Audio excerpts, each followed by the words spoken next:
Good morning, ladies and gentlemen. I welcome you to this Policy Dialogue Series 2024-2025.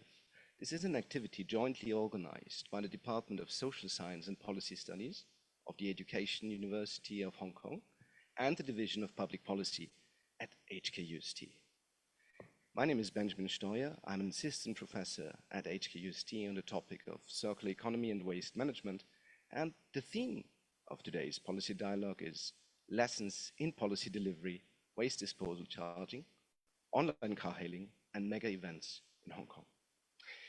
As many of you are not in the room but online, I ask you kindly, should you have any questions, please post these online and we'll address them to the best of our possibilities during the Q&A session.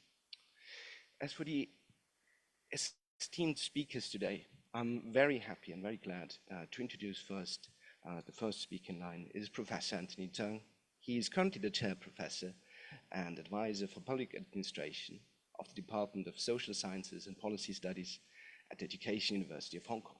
Professor Cheung is also serving as adjunct professor of the Division of Public Policy here at HKUST. I think most of us remember Mr. Cheung as former Secretary for Transport and Housing of the Hong Kong Special Administrative Region Government from July 2012 to June 2017. And he's also the former president of the Education University of Hong Kong, then known as Hong Kong Institute of Education, from January 2008 to June 2012. Thank you. Good morning, of course. The next in line is Dr. Kay Lam Chi-yan. She is a consultant at Department of Public and International Affairs of CityU University, Hong Kong. Professor Christine Low is the Chief Development Strategist of my division, the Division of Environment and Sustainability at HKUST. And of course, she's very well known to us as the former Undersecretary for the Environment in the Hong Kong SAR government from July 2012 to June 2017. Mr. Bernard Chan, good morning to you. Good morning, of course, to Christine and Kay as well. He is the chairman of our Hong Kong Foundation. He was formerly a Hong Kong deputy to the National People's Congress of the People's Republic of China that was from 2008 to 2013. He's also he was the previous convener of the non-official members of the Executive Council from 2017 to 2022. And he's currently serving as deputy chairman of the West Kowloon Cultural District Authority. Good morning, sir. Professor Tai-lok is the adjunct chair professor of the Department of Social Sciences and Policy Studies at the Education University of Hong Kong. From April 2016 to June 2021, he was vice president for research and development of the university. Good morning to you. Well, without further ado, I would now ask Professor Cheung to start his presentation. Thank you very much, Ben. The theme of today's session is lessons in policy delivery. Why is policy delivery important? Now, let me show my PowerPoint.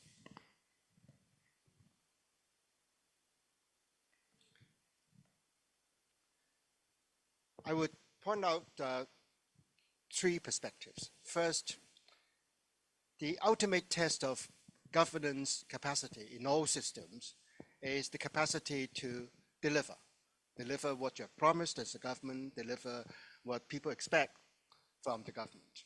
And if you are able to deliver, of course, people will have more trust in the government, people with more support for the government, and trust and support are important for any government.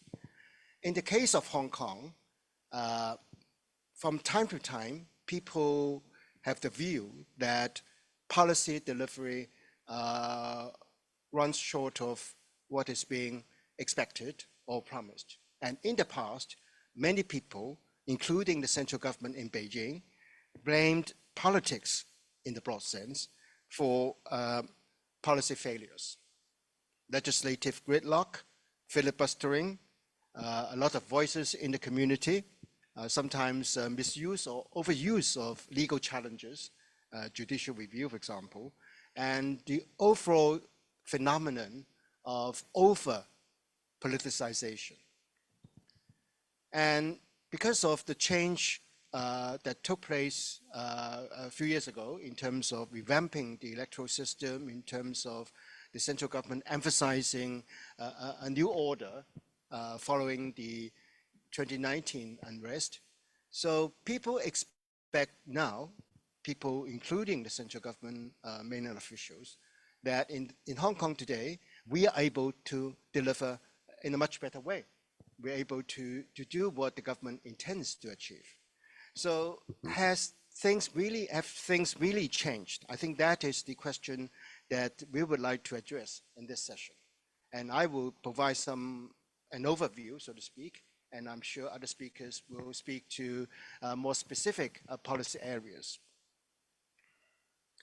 Now, this is what President Xi Jinping said in his July 1st address in 2022 on the occasion of the 25th anniversary of Hong Kong's return to the motherland.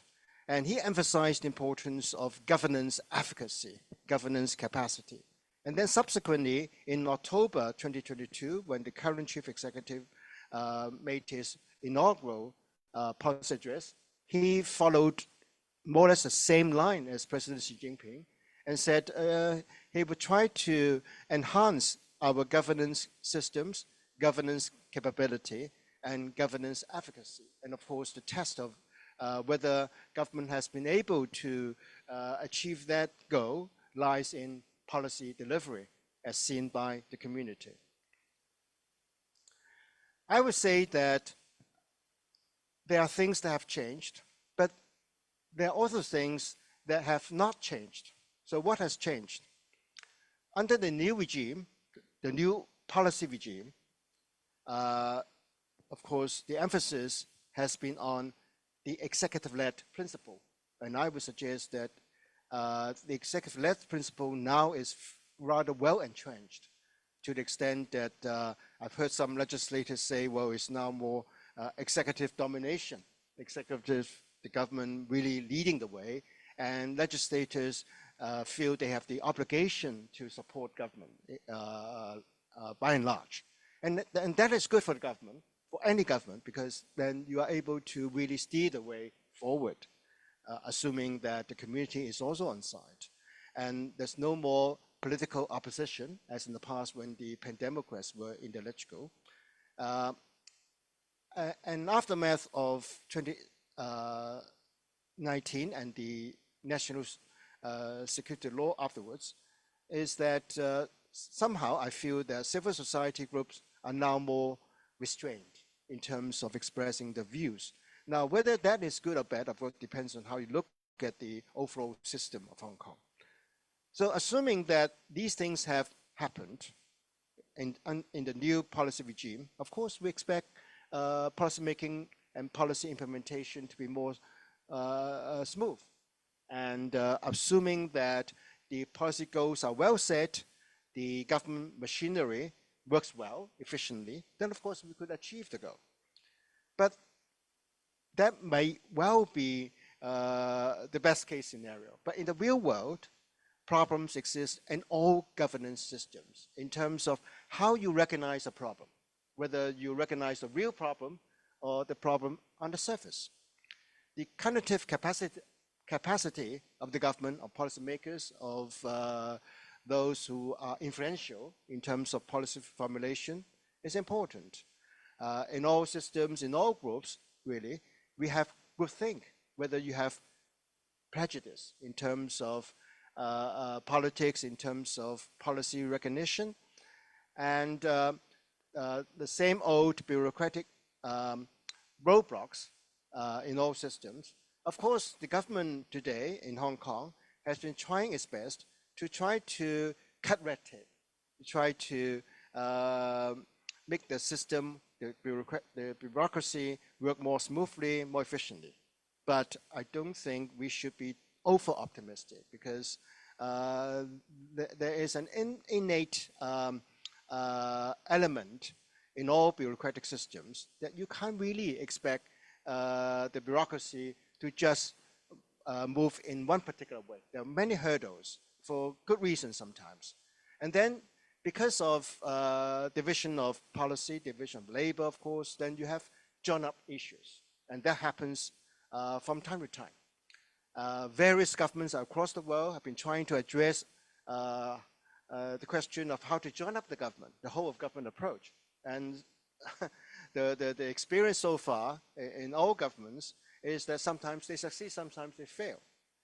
And joining up government also brings its own problems. Then you have resource issues, finance, human resources, information. And as I said earlier, in the past, people blamed that politics was the source of problems. Now today, in a way, we do not have the old politics, but I don't think we should expect that under the new system, we don't have politics. The new kinds of politics, Western interests are still there, and we have the same old rent-seeking behavior in society, community disagreement, NIMBYism, and even legal challenges. So what are the new challenges that we are facing under the new system? I'm trying to highlight some supply and demand challenges.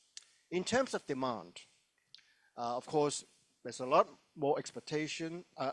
There are a lot more expectations, hope that there will be a better future, stability, services well provided. But for all government, of course, we can't solve all the problems at the same time. So how do you balance hope and promise? And I think that is an art of administration. And for any government, I think the caution is you don't overpromise because you can't deliver all at the same time. But you face demands from all directions, and so government has to beware of Christmas tree effect.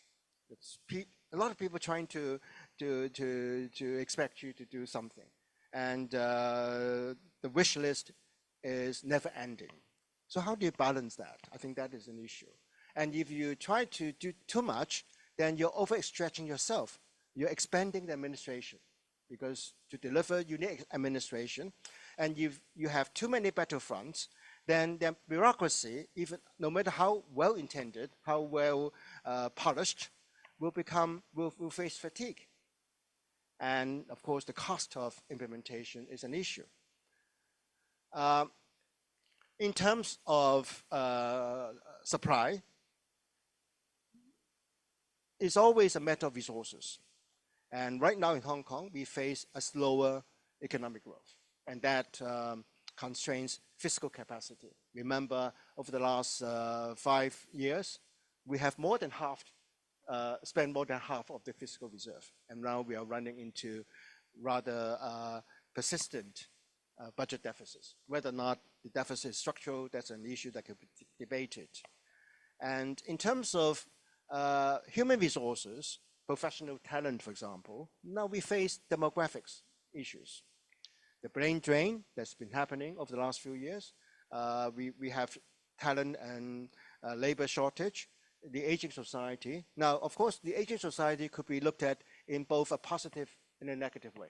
Negative in terms of the demand on services, on care. Positive in terms of how to make the best use of those who were considered elderly in the past, but they are still productive. How do you engage them in the productivity circle? But really, the question of delivery also involves how to join up various parts of government. And the paradox of joining up is you have coordination, but coordination can create more layers. Proliferation of coordinating bodies. The top level of government could become overburdened. And if you have too much coordination, are we clear that we have better accountability because you have too many levels? And ultimately, it's the public on site in terms of supply, because supply also involves whether you got the support from the community to do things. And if you look at how Deng Xiaoping, what he did during the mainland's reform and open up, he started with making or enabling some to get rich first. In other words, you have to create stakeholders. So how do you create stakeholders? Who are the people who gain something? And who are the people who feel that they lose something? The gain and pain issue is always important in policy delivery. The sentiments of government. Now, I don't have time to really go into that, but I make a quote. Here I have a quotation from The Economist about the carbon tax reform in Canada.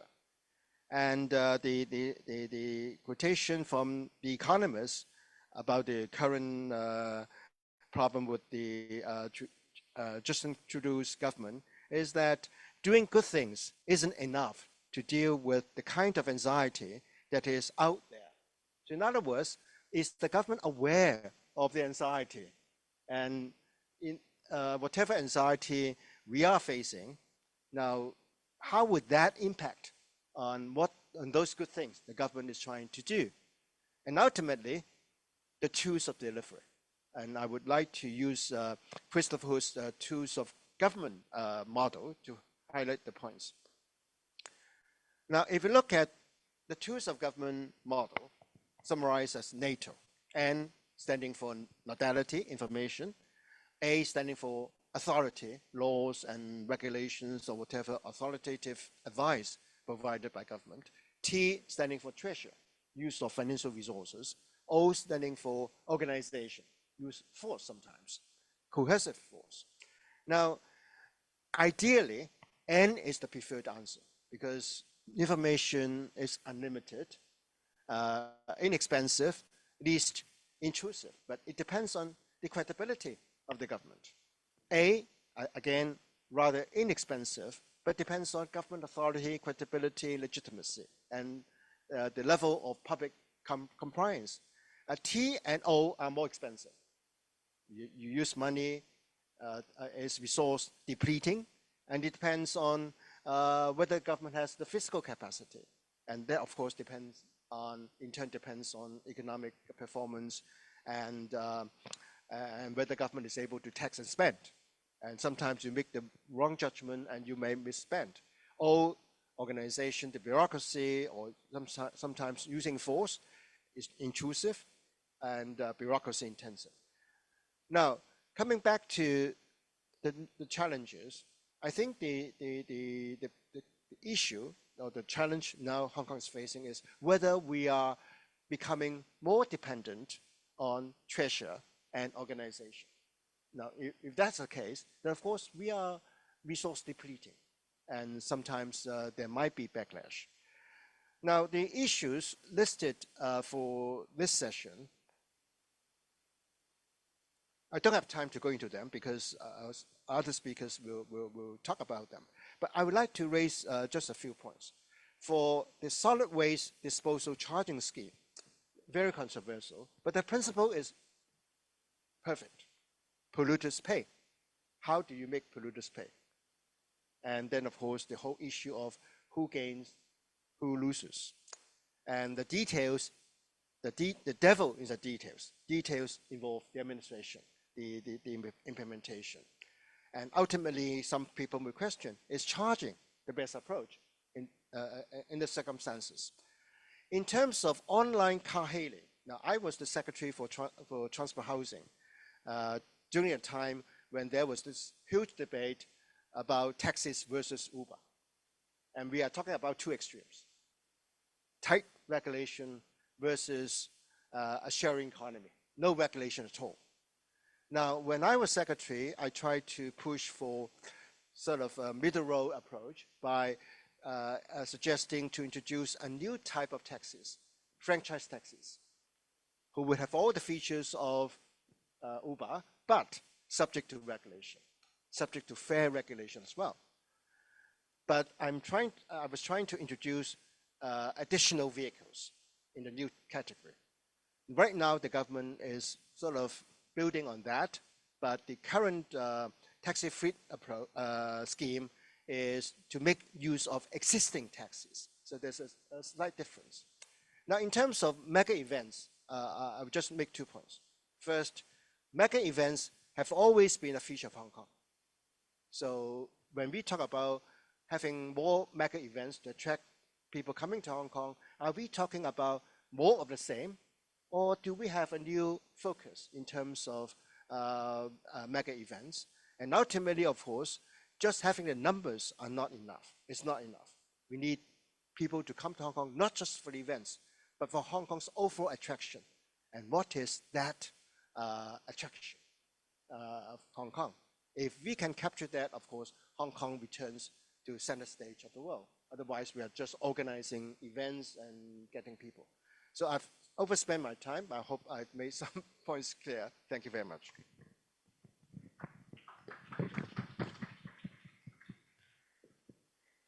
Thank you so much. Next in line would be, I think, Kay Lam, if I'm not mistaken. Christine, oh, forgive me, Christine, please go ahead.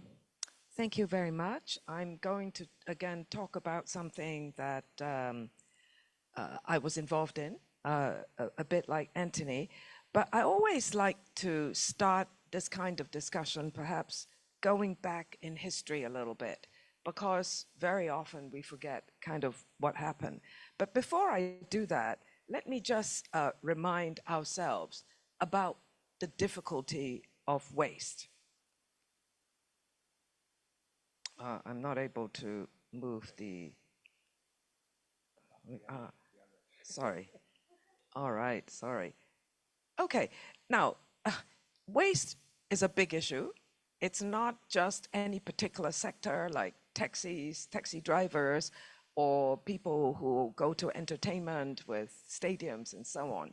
It is one of those issues that we're all producers of waste. Waste volumes are very, very large. And there are some fundamental questions that you can see from this slide. There are many different types of waste. And most people forget that for each different type of waste, if you're really serious about recycling and circular economy, sustainability, you need to think about how to deal with each type of waste: plastic, paper, metals, electrical waste, food waste. I mean, you can go on. And if you're serious about not just throwing it in the landfill, then, as I said, each one of it requires specific treatment. Then the second thing is the treatment methods itself can be quite controversial. In a sense, what type of technology, the relative cost, the size, where you can put these various facilities and so on. You know, they're all kind of up for argument. Then, of course, to do recycling, you have to separate the waste and you have to get the waste from one place to another. So all this, again, is complicated. And of course, when you look at the system as a whole, it is highly costly. I mean, however you look at it, there is no, so to speak, cheap solution if you want to do a good job. So let's go down memory lane and see what kind of decisions we made at what time. So my point of departure is 1997. I think several of us remember that time. And, you know, people forget that on waste, the decision of the pre-1997 government was landfills. And when you think about where our landfills are, right, Hong Kong has 3 giant landfills. And the smaller landfills were closed, and they were moved off to 3 furthest corners of Hong Kong at the time. And if we go back to pre-1997, you remember there were fewer people, you know, just fewer things in Hong Kong. So the idea was, if we move these huge landfills, I mean, they were smaller, but you know, we're going to build these huge landfills as far away from people as possible. So that was the final policy of the pre-1997 government. Now, by the time we had our first chief executive, Mr. C.H. Cheung, he already sort of revisited that idea. Was it a good idea? And at the time, our secretary for the environment also questioned whether that was the right decision. Because to be frank, I think people who are aware of environmental thinking, you would not want to continue the pre-1997 policy. So I think at the time there was some thinking during Mr. Tung's term, but there wasn't any major action as yet. So let's look at the next government. The next government was under Donald Cheung, someone who's been in administration for a very long time. But if we think back, what were some of the things he had to do that were actually quite tough? And you'd remember he wanted to see if we could address some of the constitutional issues. So again, there wasn't that much effort to think about the whole thing about what to do with waste. Then came C.Y. Leung's administration, where Anthony and I both served in. And at that point, C.Y. Leung said, okay, we've got to start dealing with this. So a direction was set. I'll come back to this point a bit later. Now, going forward again, we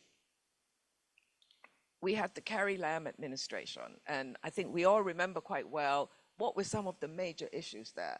And frankly, despite all the problems with the Kay Lam administration, we had 2019, we had COVID years, very difficult time. That administration got on with dealing with waste. And on the right-hand side, you see the former Secretary of Environment, Mr. K.S. Wong. And if you asked him, he'll say, well, one of my very good achievements was that in 2021, the year before the change of government, he managed to get a very complicated new piece of legislation on waste charging passed. So if you think to get that piece of legislation passed, all the people who were in LegCo and within government at the time, I mean, it wasn't years and years ago, there was actually a very thorough discussion from the C.Y. Leung administration to the Kay Lam administration to passing a very major piece of legislation.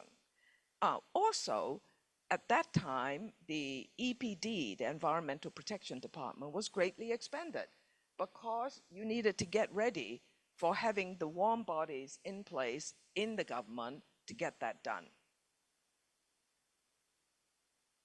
So I just want to show the three key documents. The first two, the two on my left, were the ones where I had I had some responsibilities in producing them. And then the far one on the left is the most recent one. It remains the policy of the current government. So, as I said, we had actually two continuous administrations over 10 years to set the direction, hire the people, get stuff ready, so to speak. But we cannot do charging until the legislation is passed, because it's the legislation that empowers the government to go and charge people. Now, the thing to remember is this is a really high-touch kind of policy, because everyone in Hong Kong has to participate in some ways. There are actually quite few policies where everyone has to change their habits. Everyone has to kind of get involved, right? So the level of difficulty, the challenge of implementation is extremely high. Now, then we have the current government, and the assumption was the current government will continue with the direction, the plans, and all the things that had been put in place. And the secretary for this administration was in fact the undersecretary for the last administration. So in a way, the conditions you would have thought were quite good.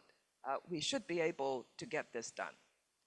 So here, I just want to do a very brief summary of what happened. Now, of course, this year in January, that was when the government came and said, we're going to roll this out. Because when we passed the legislation in 2021, the idea was that there would be quite a long period leading up to implementation. And the government talked about, about 18 months to really get everything ready. So, so perhaps within the administration, whilst they themselves were working very hard to get it out, what did not appear to happen is that there wasn't a period of extensive public communication and engagement. Now, perhaps the government thought that they'd been talking about this for so long and that they had gone to LegCo and the district council and NGOs and so on. Perhaps in their mind, the assumption was we have talked about it for so long that everybody should know. But it turned out that when you come to 7 million people, that of course many people didn't know. Of course, people in the media didn't quite catch a lot of the details. So I think one of the problems was that during the 18 months, the government actually needed to run a massive, continuous public campaign. Because if I can just, since we're at HKUST, I'll use HKUST as an example. The university's done a really good job to get ready for waste charging. I mean, I know that personally. However, if I went out to campus on any day and I just grab a student and I said, do you know what's going to happen? They'll say, oh, I don't know. Even if you grab somebody in faculty, right, a professor or administrator, do you know what's going to happen? They're probably going to say, oh, I'm not so clear. Someone is doing something, right? I mean, what I'm saying is, if you're talking about lots of people, right, the public of Hong Kong, you can't expect anyone you pull from the public to actually know the details. Most likely, if you ask them, they'll tell you, well, I don't really know. But this kind of policy, where government has actually spent a tremendous amount of time talking to building managers. If you ask their association, if you start asking building managers, many of them will probably tell you, I'm ready. I've been working on this now because the government has been coming to me and so on. So as I said, the public image of are you ready couldn't be really put forward. But it also seems like the government did not use that immediate period before to really do public communication, to convince the public. Even if you didn't know, many other people who would work with you actually already know what should happen. So on the day when they came to announce that the scheme is going to go ahead in a few months, that seems to also cause a lot of confusion, that the people who were articulating what would happen were unable to answer questions. And that always get, I think, the media upset, right? The media expect you to be able to answer a lot of questions. But since they were not able to, and somehow they dived into, oh, well, if you don't do the right thing, we're going to penalize you, I think the public and the media kind of had a very negative reaction. Now, the third thing that happened was, I mean, these things could all be overcome.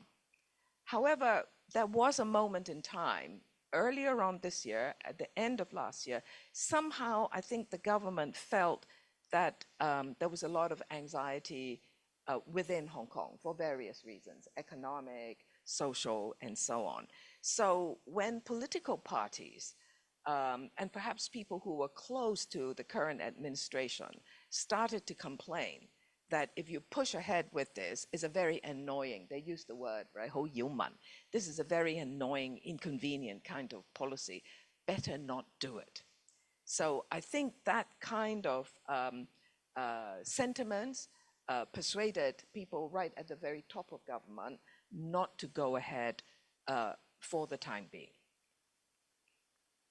So my last slide, I just want to pick up what Anthony showed, because Anthony showed one slide where on one side it was what our current chief executive said, and then what Xi Jinping said in terms of governance.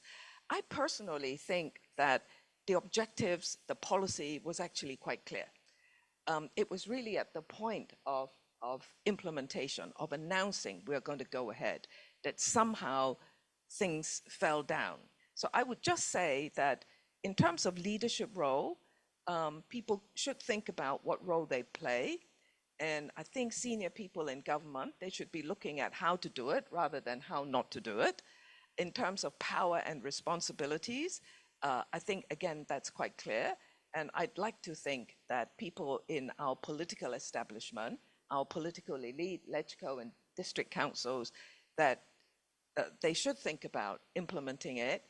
And I think at this stage, to kind of go back and say government is not ready, I think it's not quite right. The infrastructure, I think it's there, the people are there, but the convincing of the public that these things truly are there and will assist them to change their habit, that's what we need to focus on. So my last point really is, this current administration goes on till 2027. Will it have the courage to keep going and get this accomplished? Thank you. Thank you so much. Dr. Lam, please.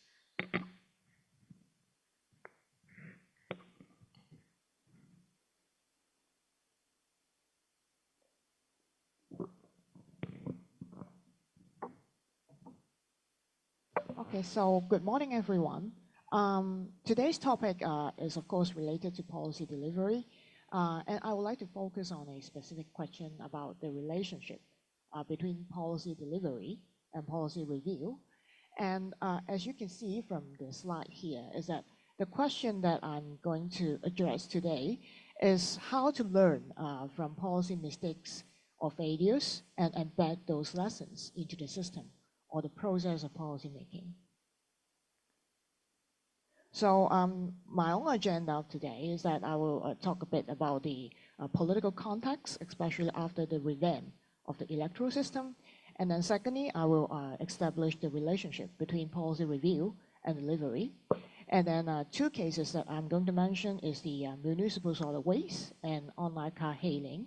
And also, whether we have lessons that we have learned from these cases.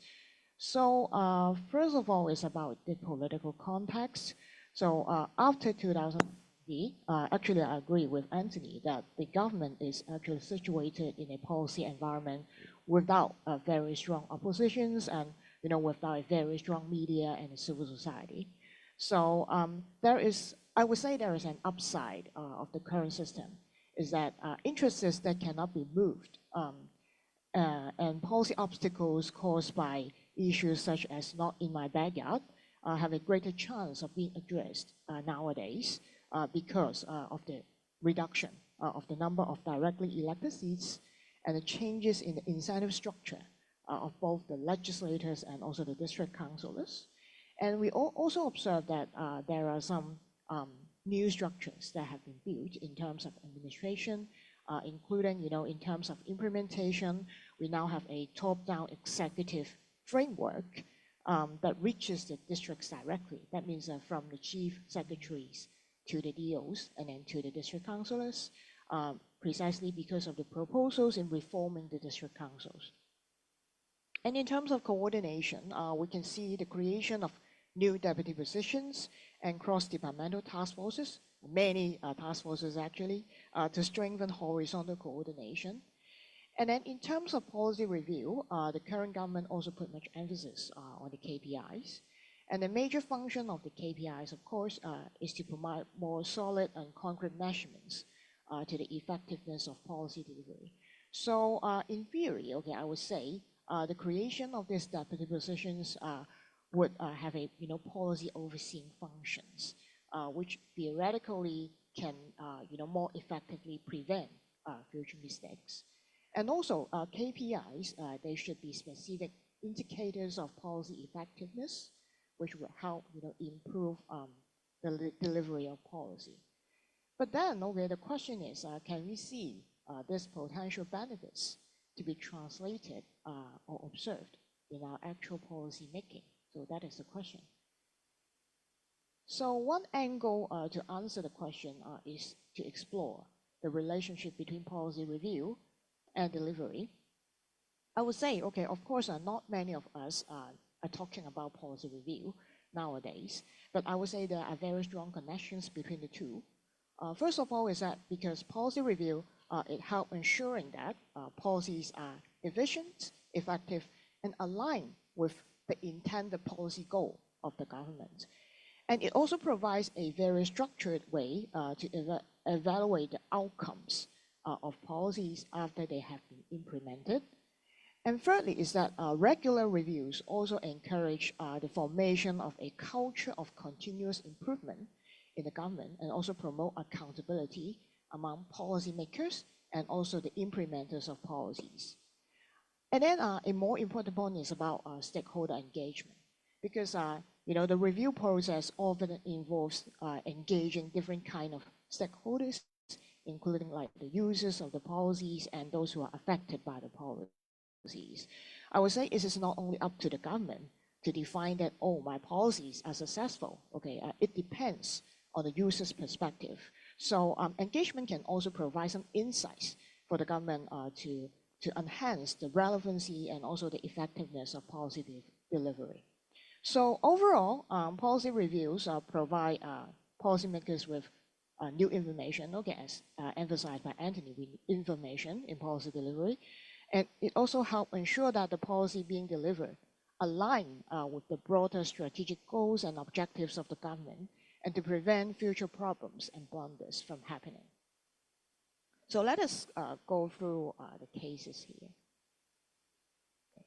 So can we see, okay, this kind of, learning and reform mentality in recent policy, especially those that have not been delivered effectively? So it seems to me that there is actually no public evaluation taking place concerning MS stop charging. Maybe, okay, they have some internal reviews, but we couldn't see, some open public evaluation regarding why we could not put forth these policies on time. Now, and even though, a lot of resources and public attention had been put in this policy, but it indefinitely postponed. And then there were no new deadlines for these policies. So to me, the policy objective and policy tools are, relatively complete for MSUP, having, undergone extensive discussion, and they are not the ultimate reasons for the failure of policy implementation for this case.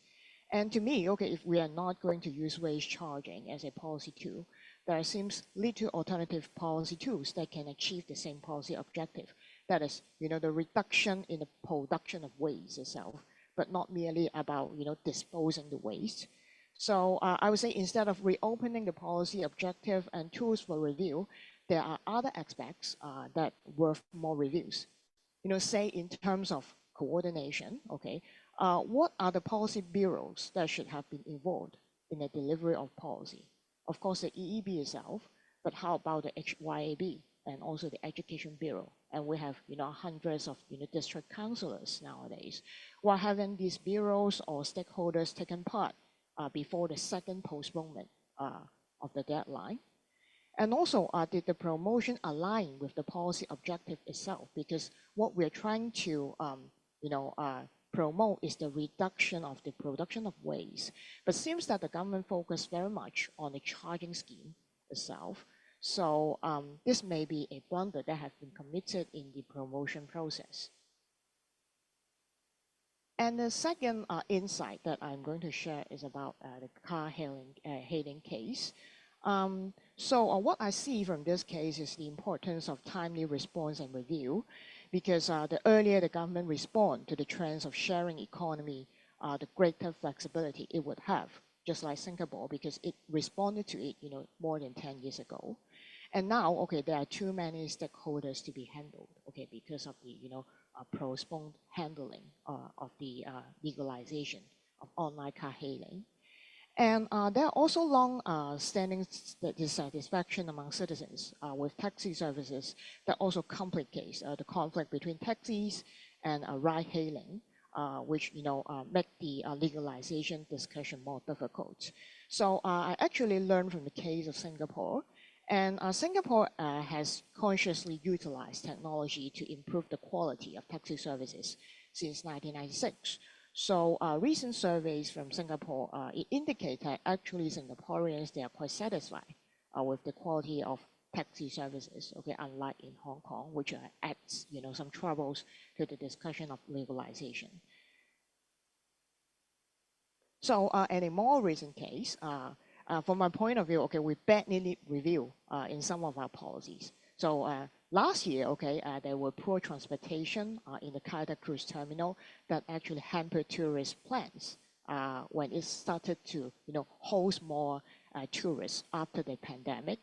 And then the government did in a very high profile about the immediate solution to the problem, including free tax services, gas coupons, instant messaging groups, set up with the taxi drivers. And also we can see from the picture that the Deputy Chief Secretary for Administration, they also, he held, I think, 2 cross-departmental meetings in dealing with the transport arrangements.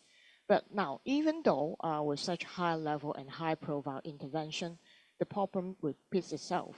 And then a week ago, if we remember, is that, a group of tourists also complained about the poor transportation again. So my question is, what's the point of holding cross-departmental meeting if the experience cannot be accumulated into the system? And to me, okay, a good policy review and delivery should help in, withholding, contingent conditions like bad weather, okay, instead of explaining the problem that we had bad weather, so that is why people are queuing outside the CityU terminal. And then a more important question is that, are these quick fixes, genuine reviews, or just what we call political PR or marketing, so that the public don't feel like the problems are there anymore, but actually the problem is still there. So in conclusion, okay, a few questions that we can discuss maybe later in the Q&A session, including how far have the new institutional arrangements or the functions of the new deputy positions been fully utilized in policy review? And also a problem raised by Anthony as well about policy coordination and accountability, because coordination or excessive coordination may not always be the answer, as having every policy coordinated by the chief secretary or the deputy chief secretary may make accountability more confused, because we are not sure about who is taking the ultimate responsibility for the policy mistakes. And then from the car hidden case, problems are not addressed in a timely and proactive manner. And the result is a backlog of conflicts concentrated in one particular policy, making resolutions increasingly difficult. And then overall, okay, I think the whole presentation raises the question of how the government learns by itself, because as I said, we don't have strong opposition now. So it depends on the self-learning of the government. Although the nature of the policy is somewhat different, the implementation problems, somehow they were the same. So had the authorities learned lessons from the past, I would say the solid waste charging policy might be ready to go now. So this is all about my sharing and views on different policy cases. And then I welcome questions. Thank you. Thank you so much, Dr. Lam. Mr. Tan, please. Okay. Now, I do not have a presentation, so I guess you'll be stuck with my face for a little while. I guess you can also turn into a live streaming, so you can actually see the rest of the panelists. The beauty of being almost the last panelist, I get a chance to do more homework, better prepare myself. So let's take ourselves back to a little bit of history, since we focus about on policy delivery. Now, so I just did a little quick homework. Ben, you introduced me, but you forgot to introduce a very important title of mine from quite some time ago, and that was I was the chairman for the Council for Sustainable Development. Christine knows very well. That's terrible, unexcusable. I'm so sorry. Because it's very yeah, relevant, critical, because yeah. exactly is a topic that you have been talking about for a while. Now, let me just take it back. I know Christine knows so well, but I just want to, because I just make sure that I get the dates right. Just I did some homework. So Council for Sustainable Development was first founded back in 2003. I suspect that this is definitely Mr. Cheung's time. Mr. Cheung must have decided that, well, I think I was told that Edgar Chang, at the time, he's an advisor to Mr. Cheung. I guess he pushed him to create this sustainable development because it's a very important topic. But in fact, one time I had this conversation with Edgar.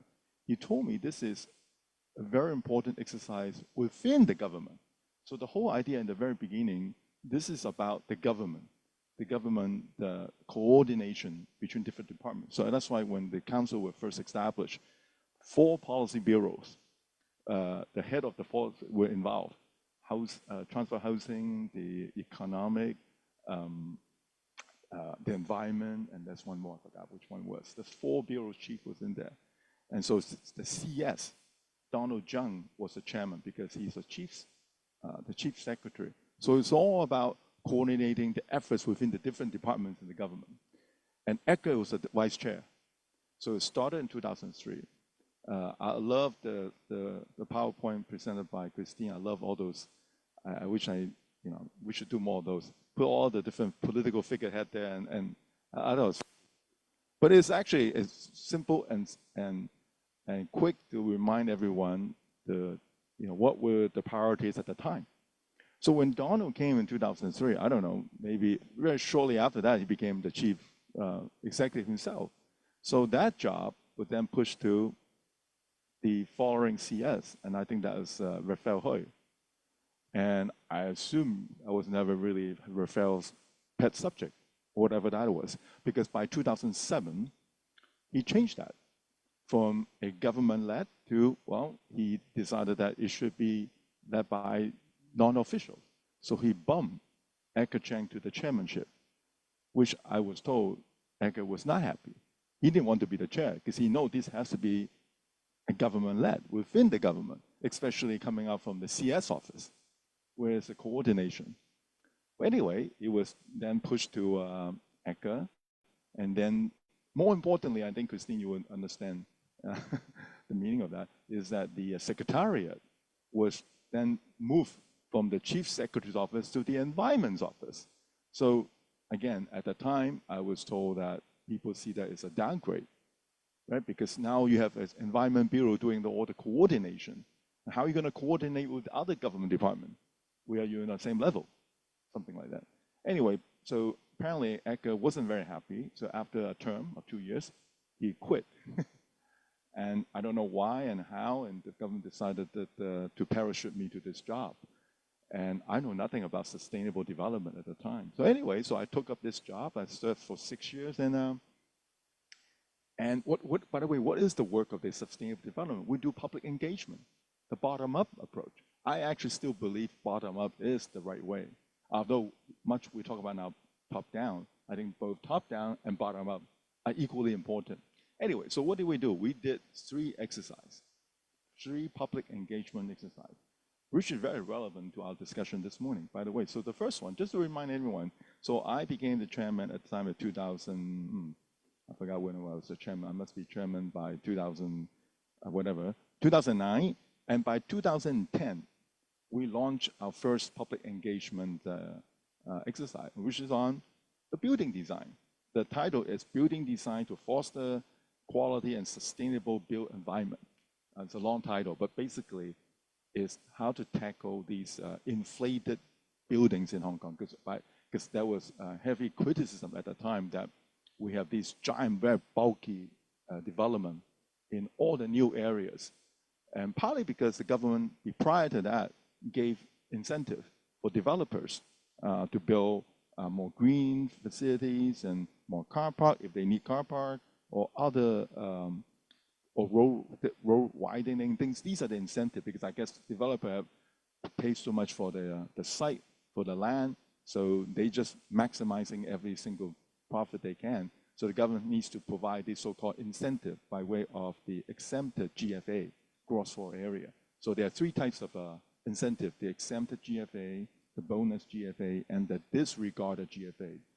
And because of that reason, developer also maximizing also these bonuses. That's why you see that now in many of these residential complex, we have massive health club, massive swimming pool, because these are not counted to your gross floor area. But of course, the developer then also can resell them, so to say, because you have to pay management fee for them anyway. And because of that criticism, right? So then, oh, by the way, I remember now, the Secretary for Development, that's the fourth bureaus. So I was asked by the Secretary of Development, Who was that? Kay Lam. So Kay came to me and said, hey, we need you guys to help us to do a public engagement, how to tackle this problem. Now, so we spent quite a few months work on that. We came up with 51 recommendations, 51 recommendations. Now, I have done quite a number of work with the government in the past. Never once that I have a bureau chasing me up. It's like, can you hurry up, right? Usually it's the other way around. We submit a proposal, a recommendation, and you never even know whether it will even be taken seriously.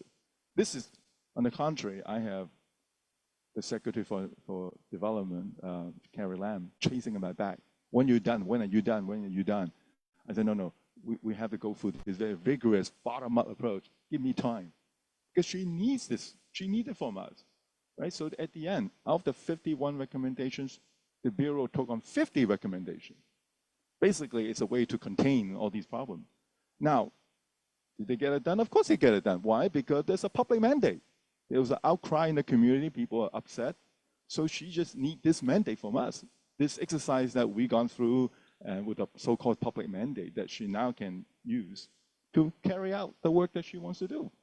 So it was the most effective thing I ever done for the government. It was done overnight. But I think the decision already decided a long time ago. He just needs us to make sure that there is a public endorsement behind the policy. Anyway, so that was the first one. Then came the second one. I don't think anyone remember at all, because it's a subject that I think one of you mentioned earlier, I think it was Christine mentioning. It doesn't involve a lot of people. Now this one involved, but it's actually, the whole thing is against the developers. The person that oppose the groups that oppose the most are the developers. But the rest of the public is very in favor, just now with the sustainable building design.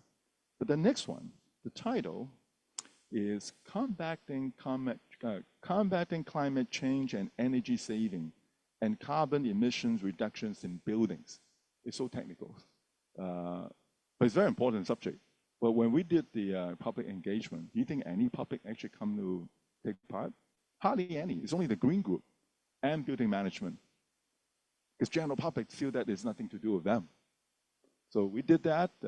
We were asked by, I think it was asked by Kay Wong, then the Secretary for the Environment. But anyway, it went very quiet, and but it still actually make a difference. Just that there's so little public engagement, general public. Then came, of course, the most interesting one. By 2013, I was asked by KS again to do this municipal solid waste charging, MSW charging. So we did a 4 months engagement with the public, and we released our report by 2014. Now, it's so funny. So it's 2014, right? 10 years ago, exactly 10 years ago. Now, it's interesting, much of that discussion you hear in this past year about, the problem with MSW charging. It's almost if we only discovered these problems today. No, we knew it 10 years ago. 10 years ago, we were talking about those things. The problem is always there. Like Christine, in her opening remark, these are the topics, these are the challenges. It's all there. So it's kind of, I feel so bad. I feel like I'm wasting my 4 months of work.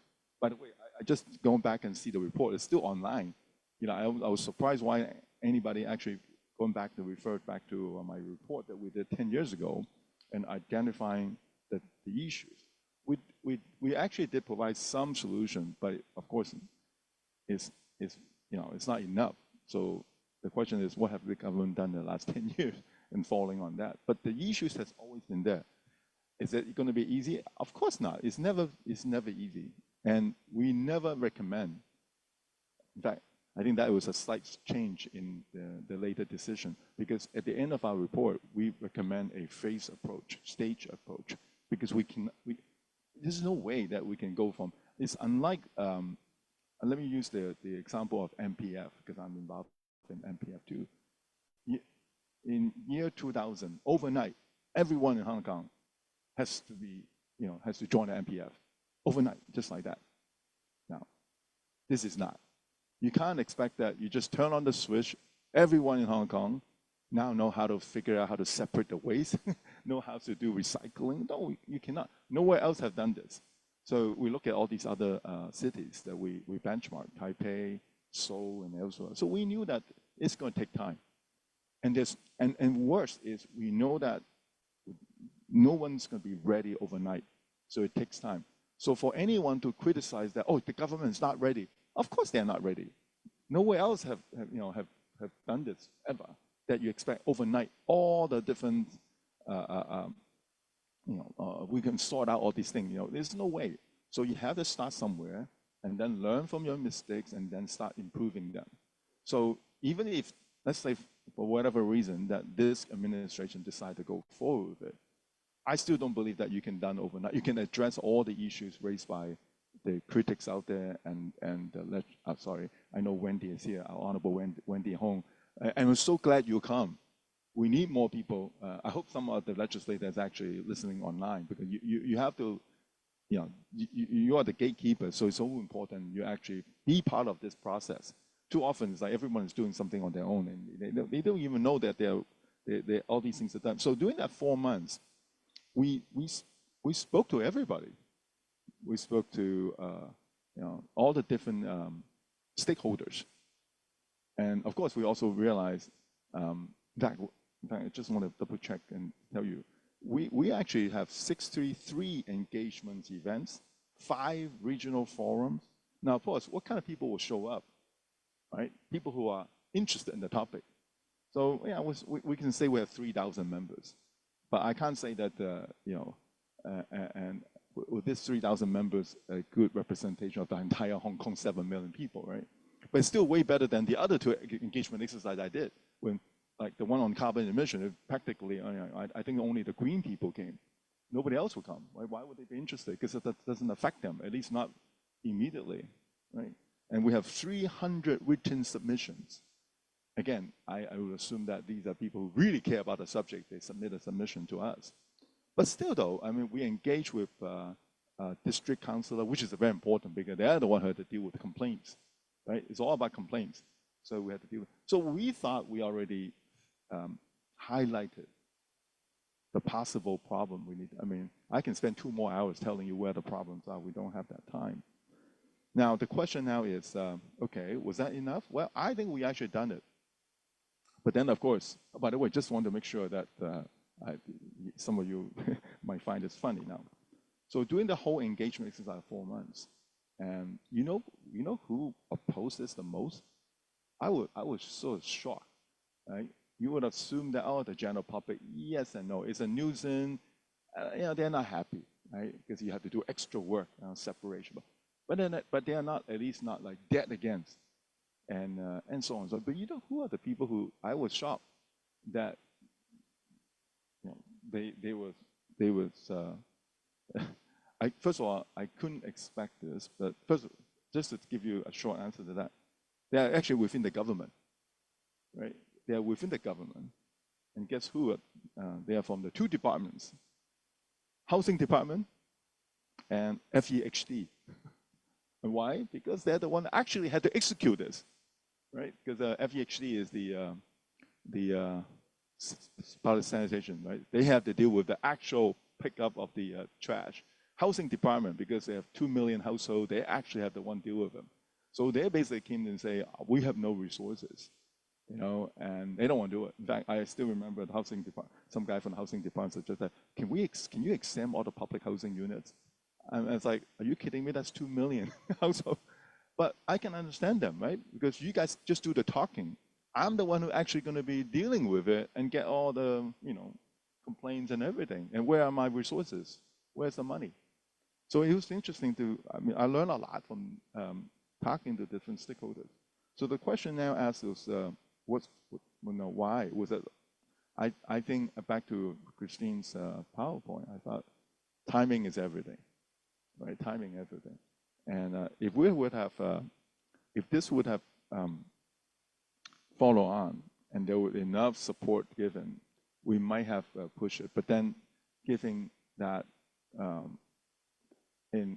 after the 2019 social unrest and worse with with COVID and everything, and now with the economy, I mean, it's writing in the wall. This is clearly not the priority of this government. Not to say that it requires a lot of resources, right? A lot of, and giving the, I think someone also mentioned about the politics today. I mean, even though we have now no opposition, but still though, I think if you ask our legislator today, they're busy, very busy, trying to make sure that everyone's happy, you know. So I know no one wants to irritate anyone these days because, you know, you try to avoid any complaints. And why would anyone interested to actually create problems for the community? It requires so much effort to change behavioral change. It's a nuisance. No one's going to like it. Not to say you want to charge them. By itself, it's already a nuisance. And again, I can tell you whole details about, you know, what effort it will require from everyone. It's a behavioral change. And like Christine said, I never seen one policy that's affected from a billionaire to the man on the streets. Everyone needs to behavioral change. And that can't happen, you know, without a very systematic type approach, phase approach. So I'm sad to say that we missed perhaps. Well, we're never going to find a right moment. But I would hope that we can start very small scale, and get those converted one to start first, and hopefully the rest. But to try to think to get everyone to start at the same time, I don't think it's just too big too tall order for us to ever. And by the way, this is not just Hong Kong. This is the same problem everywhere. I see it. I notice in every country. Even people always compare how successful Taipei is. Based on the research we did, it took Taipei 10 years to reach 90% compliance. It's not even 100% compliant, and it's only Taipei. It's not even the whole of Taiwan. Thank you. Thank you so much, Bernard. Professor Lui. Thank you. I have my PowerPoint. Yep. Okay. Okay. Thanks for joining us, and it's really nice to have this opportunity to reflect on policy delivery. And I tend to think that, you know, generally there are probably three different types of response to public discussions about policy delivery. One is simply say, you know, shut up, you know, why throwing sticks at the government and so on. But of course, they would put it in a more polite way instead of saying just shut up. More likely is the title of my presentation is talking past each other. Quite often I find government response would be saying, you know, I'm busy with dealing with it, and so what you're saying is something else, and so on. For example, Kay mentioned the case that happened a week ago is a repetition of the sort of issues that you find in the cruise pier. Same thing, when you have a bigger ship, when people get off and then there's a queue and so on. And even now, we still don't know that who should be taking care of this issue.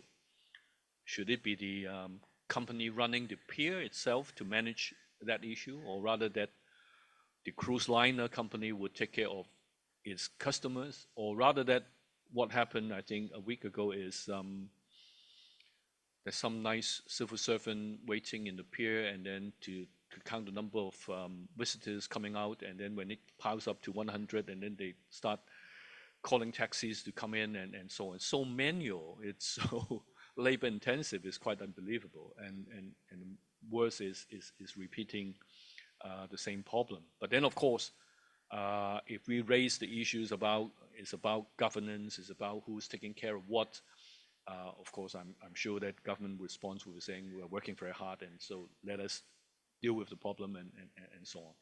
I do think that in terms of mega events, we have that problem too.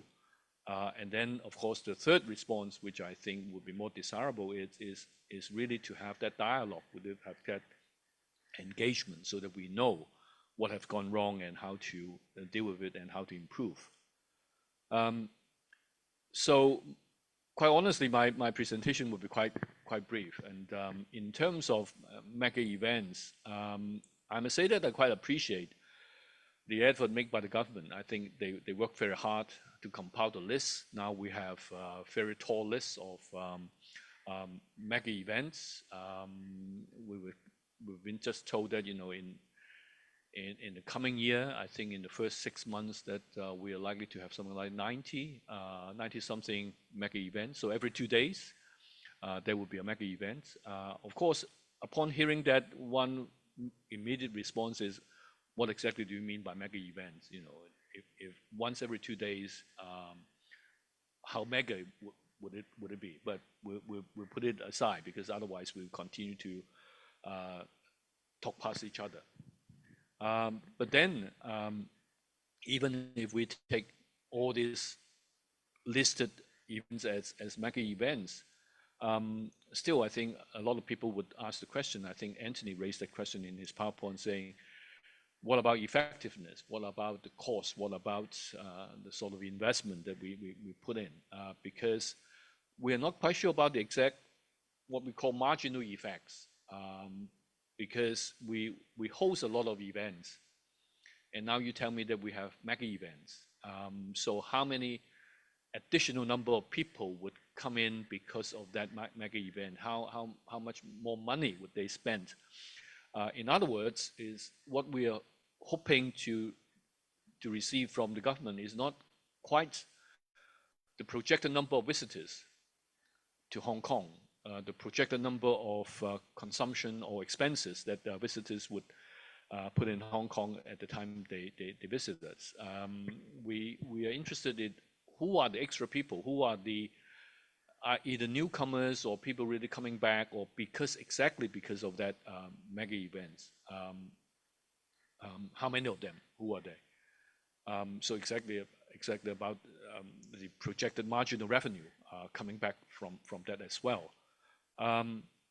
So one of the issues that we have to think about is, when we organize these mega events, what is exactly our agenda?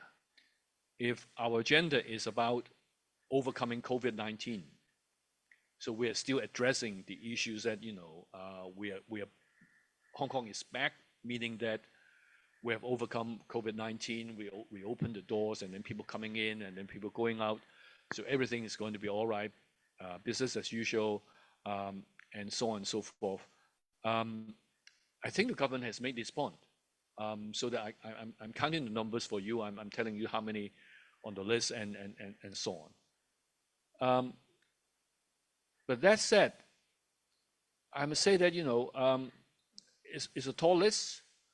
You look at the projected events, and of course, nowadays a lot of people talk about the coming of Coldplay. There will be good shows, there will be good events. I do hope that the next year our book fair would continue to be doing all right, and all kinds of things. And wine and dine is still very popular in the harbourfront, so we would have good events.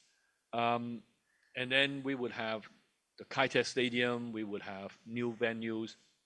So it sounds very, very promising. But still, my question is that, it's still just about numbers. It's a quantitative approach. It's just telling us about restoring the kind of activeness that we have. But then, what if ordinary people just start asking the question that, well, after all, it's been a few years already. So have we gone beyond the COVID-19 agenda? Have we gone beyond that framework? So we shouldn't be just telling people that, doors open and then people coming in and then people going out and so on.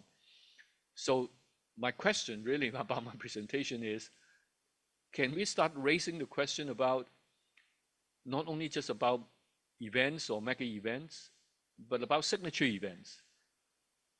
Would it be too much for us to ask, okay, now we're going to have 180 mega events in the coming year, but which one would be the signature? Probably someone would say, okay, then Rugby 7. Well, we have been having it for a long, long time. So what else? Wine and Dine is doing well. Again, it's been running for a long period of time.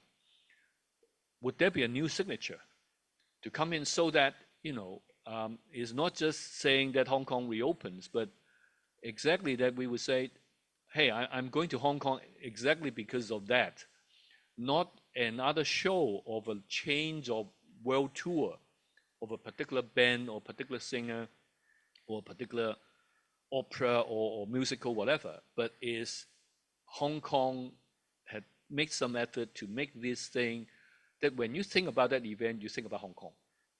So would it be too much or premature for now we ask this kind of question that, we are going to have signature events? But that inevitably touch on the question about strategy, about, how are you going to strategize? Because it means that, you have to imagine something that probably our competitors are still not doing it. And then we need to do it to differentiate ourselves from others. So it's not no longer a question about quantity, it's about quality. No longer just about numbers, but about distinctiveness. No longer just look at ourselves and say, okay, we've been doing right. Hey, let's count this event and then how many people joining. And then when people criticize you and say that, hey, we have a full house. Not just that, but we need to look at our neighbors. We need to look at our competitors. So what are they doing? Of course, we are not exactly copying what they're doing. One thing that has been worrying me in the past year or so is that increasingly we have casual comments saying, hey, have you ever been to Cheung? Have you ever been to Chongqing? And look at what they've been doing with all these light shows in the evening, and can we do the same thing? The very much question or comments saying, can we do the same thing? I tend to think that it's dangerous, because by definition, this is not a signature. By definition, you're just following. By definition, the best you can do would be number 2, would never be the number 1. And so the question I really want to pose is, can we, really want to stand out in this new world context and really to give out a new message that Hong Kong is back. And this is a serious message that, there's something that we really can offer. But then the question, of course, is, do we have that policy sense? Are we too happy to be just, hey, let's do what other people have been doing? Do we have the mindset that need strategizing, really need to think that we have a signature, put it on the web? And do we have the means? It really means that, it's not just the government, but you really need to work with the community, the business, and other people, people in the creative industry, people in culture, and so on. And of course, you also really need to have the policy environment. The policy environment, not only that, you get rid of opposition, but to have a synergy of positive energies from even people within the establishment, that really to offer bold ideas. Ideas may be risky because no one guarantees that it will be successful, but at least it has to be bold. We need to dare to say that, okay, we're going to do something like this so that the people would know who we are and where we are. Thank you very much.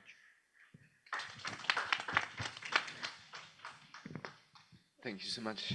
Thank you so much. Now, I would suggest we now go into a bit of an open discussion, if I may propose an idea, because what I hear from all of you is the question of has something been learned, sort of lingers in the room. When I was listening to all your presentations, I thought, like, does the government need to have a new type of mechanism to absorb information, to get that feedback from society, learn from its mistakes? I felt that the topic of information asymmetry, so the knowledge, information the government has on the other side, and the perceptions, ideas, values, and norms that exist in society are not ideally coordinated, it seems. From the analysis of, because our systems are changing, right? Hong Kong system is changing as a whole every day. There are new demands being set forth. Now the question is, how can that change be directed into a direction of efficacy, purposefulness, if you put it normative. So my question to all of you, if you want to pick up from someone else's presentation, how should the government absorb information, either from its departments and put it within a central task force, if you wish, or from within society, and get this feedback back and translate it into some active action. Well, action. Thank you so much. Can I kick Yes, off please. the Go ahead. discussion? I think, Ben, you're right. I think the question of information. Of course, there's always information asymmetry among stakeholders between government and the community. And we should not expect an environment where there's only one view. There's always numerous views. So for government, you have to try to categorize different views. Hopefully, you have a simple categorization. But still, you can't expect everybody agreeing on something.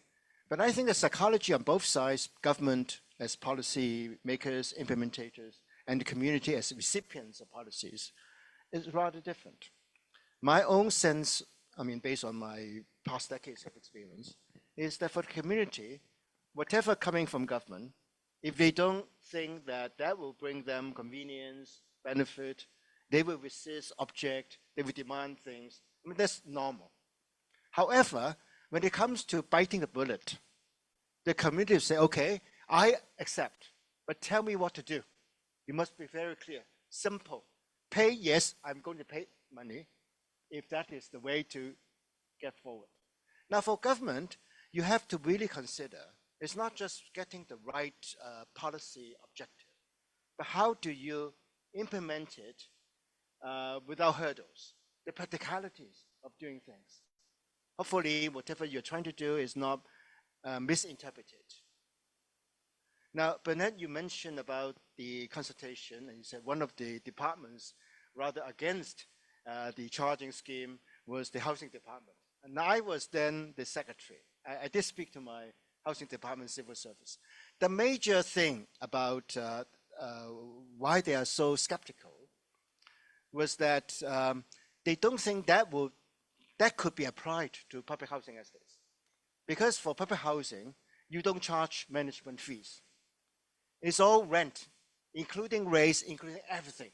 And the rent is set not with reference to the actual expenses, but there's a government, a legislation how government could adjust rent. Every 2 years, maximum 10% cap, and so on and so forth. So in other words, if the waste is to be charged by government, the housing authority will be bearing the additional cost, not the individual residents, the tenants, because they don't pay extra in addition to the rent, not even the rates, not even for management. Still the case now. So it's the practicality that the civil servants in the housing department, they were concerned about. Now, in case of, I can also speak to the controversy between taxis and Uber, or the Uber type service. Now, you cannot ignore the taxi industry because they do have a vested interest and their consent. It's not just Hong Kong, but many cities at that time.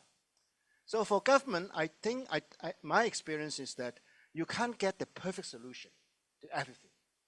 But if there is a slight window of opportunity, if there is some part of the community which is on side, despite objections or skepticism on other parts, the government has to decide whether you get started first.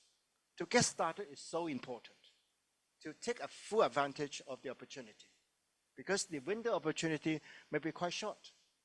After a couple of months, you lose the window of opportunity. So when I was secretary facing the Uber debate, I told my civil servants, I said, we have to take the opportunity. This is a time to do something, not just in response to the Uber challenge, but to deal with the taxi industry. How do you take advantage of that to improve the taxi industry? So my solution at that time, a compromise, was to establish a new type of taxis, franchise taxis, that have all the features of Uber, as far as the passengers are concerned, but it's subject to regulation. So that you still stick to the regulation policy, you don't allow bakpai, the illegal cars. Of course, within the electrical at that time, there was a lot of resistance. because you could expect the taxi industry lobbying hard on legislators. And I told my civil servant, okay, if we can't get the legislation accepted, we do it administratively. Because the government still could unilaterally issue high-car permits. So we have the administrative way to do it without legislation, but that would be the last resort, because that would mean you have to openly clash with the legislature. But of course, subsequently, because of change of government, because of 2019, COVID, I could imagine why government delayed that, because that would not be the priority as far as the overall agenda of concern. But I fully agree with Bernard that sometimes you have to do things incrementally, by phases. But you get started. Because once you get started, the consequential things will pave the way for subsequent steps to enlarge whatever you're trying to do. Just quickly ask, is there from the side of governance philosophy maybe too much reliance on laissez-faire and a hesitancy of intervention? You just mentioned, right, you could go by administrative means, just intervene. This would bypass lack of course, there's a conflict of interest. But is it, for example, necessary, I want to get Christine maybe also into the dialogue for waste management? At least when you look at European countries, I'm not saying this is an example to follow, a different culture, different context. But intervention was necessary in the 60s, 70s, yes, 80s. Intervention necessary. Sometimes you make laws, but I think you have to really gauge the public sentiment. I'll give you a simple example. Right now, the MTRC is promoting a change of behavior on the escalator. You don't walk up the left-hand side, but still people do it because that have been what was regarded as the proper way of the last half century, if not longer. So if you are going to change an entrenched behavior, you don't expect just passing a law will do it. You have really to look at what really motivates or drives those behaviors. I perhaps divide within the administration, or you could say the political sphere. One of the things that if you are a politician, what does that really mean? You are out there, you have to shape the policy, and you have to be out there to sell the policy. And you have to make sure you know what you're saying, you have to know your brief, and you have to be able to persuade. I mean, the people you put up front to engage with the public has to be a certain kind of people. So I'm not saying civil servants are not good, because we've had many experience where the civil servant or somebody from the department has to come and explain things, right? So we've had periods like SARS and COVID at different times when people had to come and talk about specific things. Our people at the Hong Kong Observatory is very good, right? They're constantly out there telling the public about the weather. So it can be trained. This is a skill that I think if you're in public service, right, whether you're on the administrative side or, gosh, if you're the politician, right, you better know how to go and talk to the public. We are rather bad as a whole in Hong Kong. So I think use of language, you have to find people who like engaging, like Bernard, right? That's why he was always asked by successive governments, right, to do things that engage with the government. Why? Because he gives a friendly face, he will listen to you. I mean, the basic stuff, right? The basic stuff of engagement. So if you take an administrative approach, when you're engaging with the government, it generally doesn't work. If you're just imparting information, if you do it well, that's work, that could work. But if it's a two-way thing, you need special skills and special people to do that. We did not have that in many places, and I think with waste, we had an issue there. It's a very good point. In that regard, public dialogue, wouldn't that work? I mean, Bernard has mentioned that a lot of people didn't simply pop up. Well, but is it necessary maybe to hype this a bit more and say, come on, this is your future? Well, you have to identify who are, this is actually a political process as well, right? As part of your strategy, you have to be able to say who are all the stakeholders. So internal stakeholders, quite right. But to carry on from, Anthony's time, So one of the critical things that was necessary was, number one, make sure you provide those different departments with resources. And what does resources mean? They generally want some warm bodies, right? Because I need more people to go and do things.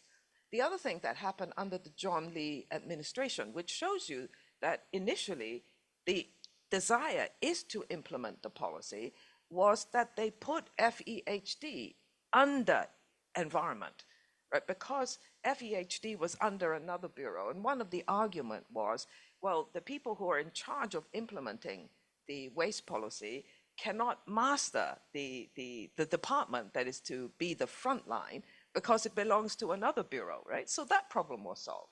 And then again, if you look at all the papers to LegCo that talked about more people, right, in different departments to actually deliver, billions of dollars over the years have been spent,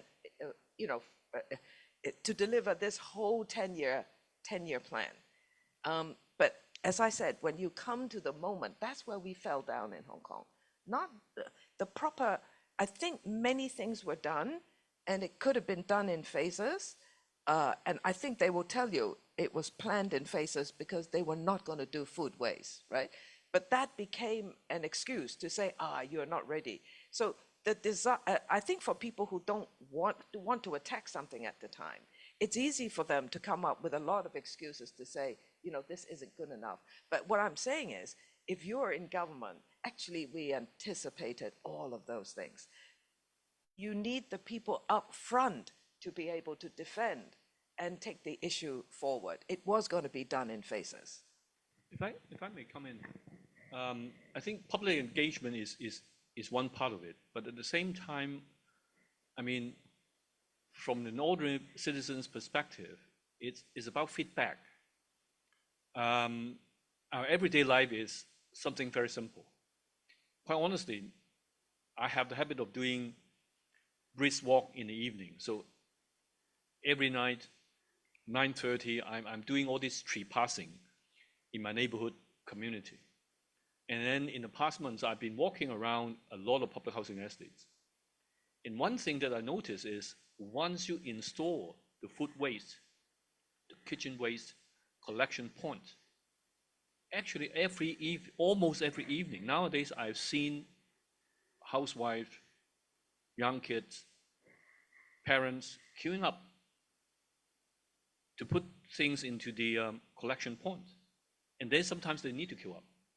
And I find it quite impressive. It's about time.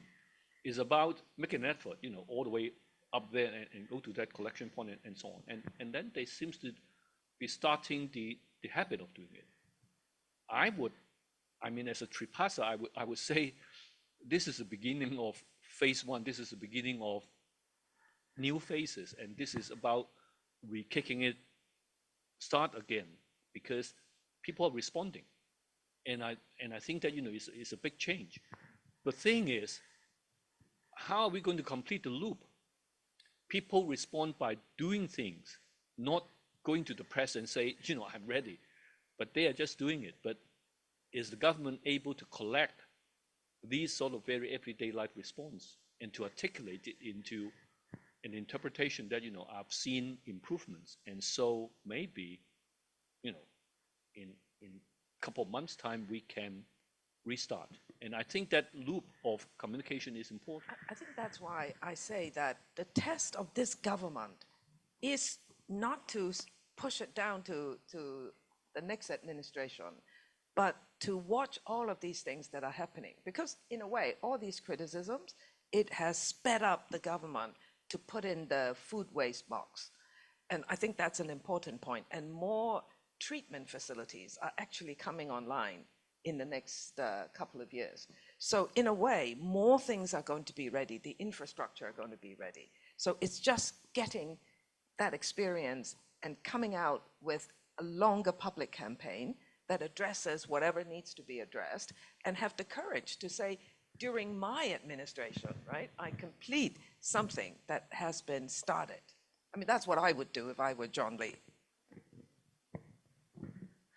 Okay, yeah, I have a question if I may follow up. You said also collecting feedback, right? Learning of these processes. Maybe also picking up a bit on what Anthony said at the beginning. Do we have a problem with sequencing priorities? Do we want to do too many things at the same time? And please feel free, of course, to comment. I have a few points to make about engagement, and then I will respond to the question about the policy priorities. So talking about engagement, actually, we have a principle called partnership principle with the civil society, because actually we have a textbook case of a role model of civil engagement in Hong Kong. That is the urban renewal strategy that was conducted in 2008. And at that time, it was Mrs. Carrie Lam who conducted the review. And we have 2 points that have learned from that review. The first thing is that the government actually engaged with the NGOs, and then they led the NGO to communicate with the public. So that would be, that would have more far-reaching impacts comparing with just, the government engaging with the public by itself. And then secondly is that because the review is not about, immediate interest distribution. It's about, talking about the principle of urban renewal. So that is why it is easier for the public to form consensus with each other, compared with some urgent policy that needs to be dealt with. And the second observation that I've made regarding my research on civil engagement is that it is a culture or the learning by the system itself. Because actually I interviewed a lot of former government officials and civil servants, and they said that they are busy in dealing with immediate or urgent problems. In Chinese, 佢哋話救火都嘥晒啲時間啦. So that is why they don't have time for reviews. So I think it depends, on the political will or the leadership of the politicians to how to motivate the civil servants to learn from mistakes, instead of, having the priorities on just to quickly fixing the urgent issues instead of dealing with the long-term evaluation. And also in terms of engagement, I read from like the UK and also the EU that they have a very big bundle of guidelines for engagement, so as to make sure that every bureau they follow the steps of engagement. But then in Hong Kong, for engagement, it depends on the head of the bureau and officials whether they they have experience of conducting large-scale engagement. So I think the outcome of evaluation or engagement depends on the bureau and the head of the bureau. So that's why we are not having a systematic effects of engagement and also self-evaluation. So that is part of my diagnosis of the current problems. Yes, please. I'm going to change it a bit. I don't want the whole session to be very negative on everything that we do, because I think sometimes it's all relative. I'm now switching to an entirely different topic. One of my pastime hobby these days are now, try to talk up Hong Kong when I travel overseas. So I was invited to, I've been into many places, but this particular takeaway was interesting. I was in Bangkok last year. I was invited to give a presentation on West Kowloon Cultural District Development. So I give about almost like an hour presentation on how we got there, right? Because I think if you look at the face value today, you can be whatever it is, but you know how difficult it is. We talk about this whole morning about the process, right? So that just in case some of you may not realize, the entire West Kowloon Cultural District development is already 27 years in making, because the concept was first announced back in 1998 in Mr. Cheung, our first chief executive's second policy address in 98. And it's only one sentence, right? And it only said, because that whole area wasn't designated as a cultural district at the time, it was just like reclaimed land. So have some new cultural facilities on this reclaimed land. There's one line. So when I look at that, I thought, it can't be his idea. It can't be Mr. Cheung's idea. It must be someone gave him the idea and he put it in there. So I trace it back to who gave him the idea? Who got us in this mess today? I'm trying to figure it out. Turns out it was Gordon Seal because he was the chief advisor at the time, and Gordon loves arts and culture and music. So anyway, but guess what happened? From '98, that one paragraph, well, we then spent 10 years because the West Kowloon Cultural District Authority was not established until 2008. So it was 10 years. What did we do in that 10 years? Well, we did something that we're very good at in Hong Kong. It's exactly what we have been spending time this morning on. We argue. We argued for 10 years. Now, of course, initially it was something else. Everyone just assumed that it was not arts and culture. It was always about property development, right? So it was, people just assumed that must be a repeat of Cyberport. It was just, it's a property development disguised as arts and culture. So right at the start, there's critics everywhere. There was collusion with the big business and so on. So some of you might still remember your first Norman Foster conceptual design was that whole canopy design, which immediately drew heavy criticism. So anyway, the whole thing, like, I was actually surprised at the end. The whole thing was basically retrieved, and we came out with a whole different model. And because that model is, government take up the ownership, whereas the government policy has always been, to me, it's always called delegate out. They don't want to take up anything, right? They delegate out. But in the case of West Kowloon, I guess it's just too big, you know. It's exactly to the point because it's so big. So people assume that it's only going to the hands of one or two big conglomerate in Hong Kong. So at the end, the whole thing's scrapped, and then the government take up the ownership. But my point was, in that presentation in Bangkok, so I gave this 1 hour to explain how we came from 25 years, 27 years ago to where we are today, and thank God we did it, you know. And after 4 governments, 5 governments, today finally, people start to see the outcome. People start to actually appreciate. It even wasn't so 10 years ago, including me. I also have my doubt in the whole thing, right? But guess what? So the first question from the floor after I finished my 1 hour presentation, this lady turns out to be, she was a former minister in charge of tourism and so on and so on. And you know what the thing she said to me? It's like, wow, you guys are amazing. This will never happen in Thailand. And I suspect it will never happen in anywhere else too. You know why? You know what she said? She said, you know, no politician, she's referring to Thailand, but I think it's actually applied to everywhere. No politician was gonna push something that he or she is not gonna see the outcome. Wasn't for her. He said, this is 27 years later. We now finally see the, the fruits of the thing.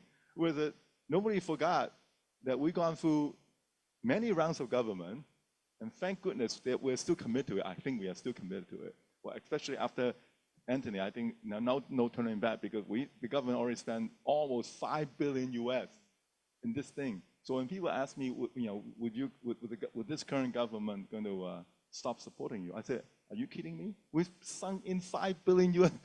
There's no turning back. But it wasn't, you know, even if you asked me 10 years ago, I had my doubt that we could get this thing through. But we did it. Over 4 or 5 governments. And so this Thai lady thing, it will never happen to us.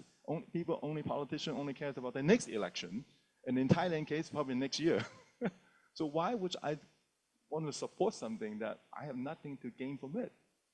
So I just thought I want to put that in and saying, I think we're not too bad after all. but it takes a little while, I mean, because, you know, yeah. Very good point. I think swiftness, proactiveness, but looking, for example, at the single-use plastics ban, right? The first phase being implemented this year, the next phase coming up was relatively speaking, fast. And I would say no, some people initially, I was observing this also with my students, some people initially were very unhappy with the replacements, be that shop owners, eateries, be that customers, but they're accustomed to it very quickly.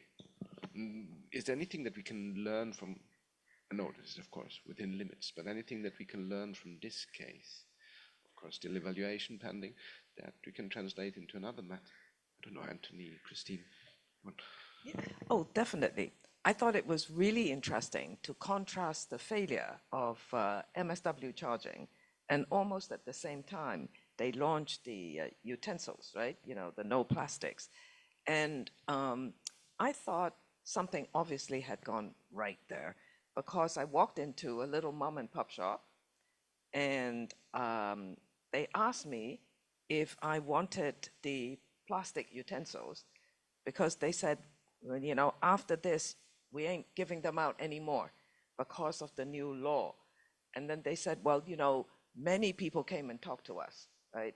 Reminding us when we have to start and so on. So, I mean, I know because having worked in the government that there are officials whose job it is to go to all these, you know, even on a very small scale, to go and remind people what to do.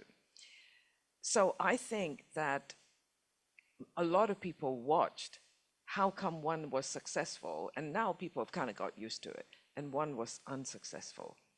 And I think the unsuccessful part also had to do with, you could say, vested interest. The vested interest is there is going to be LegCo election next year. And in the minds, and this has been, I think for the last 20 years, right? Don't do anything in the year before election. Don't do anything that might jeopardize my or my party's capability to win more seats, right? So even today, the fact is, I think there are still a number of political parties who felt that it was better not to do this now because they might just get too many questions from the public. So very unfortunate. So this is why I say, after the election, maybe it's time to come back to this issue so John Lee can complete what he had set out to do. Thank you so much, Christine. Anthony, I think you wanted to... I would like to respond to what Bernard said about the West Kowloon project. Indeed, it took us 20-odd years, quarter of a century. Of course, we may not be the worst case, because as you said, some other countries, they have even worse case. But I think the West Kowloon lesson is that we did not take full advantage of whatever time opportunity we had at the time. Because indeed, it was first mentioned in Mr. Cheung's second policy address. And at that time, we have the land, we have, well, maybe the money issue was a bit of a problem because of the Asian financial crisis. But by and large, eventually, the economy rebounded, we had the money. But then we have a big argument about how to do it. And the government at that time first decided, okay, we follow the usual way. We sort of contract this out to the private sector. Let the developers do it. They plan it, they build it, they own it, operate, so on and so forth. And that's the easiest way, the fastest way. But then the artists, the other sectors of society, they have this suspicion that it might be a collusion, transfer of benefits. And, but sometimes my impression is artists like to argue a lot. Now, when the government decided to change track, I mean, that was the time when I joined EXCO. And I remember where Felhay said, well, we changed the model. Instead of letting it done by the private sector, government led the project, government owned it, so to speak. But then, because of the location being the same location as the high-speed train terminal, I think that, in a way, affected the delivery date. So there are a lot of things happening. So that's why I think the lesson from that saga is, well, when we had the time, the opportunity, grab it, get started first. I think that's so important. And similarly, I can also mention one case that I was personally involved in. You know, next week, we have the official opening of the third one-way of the airport.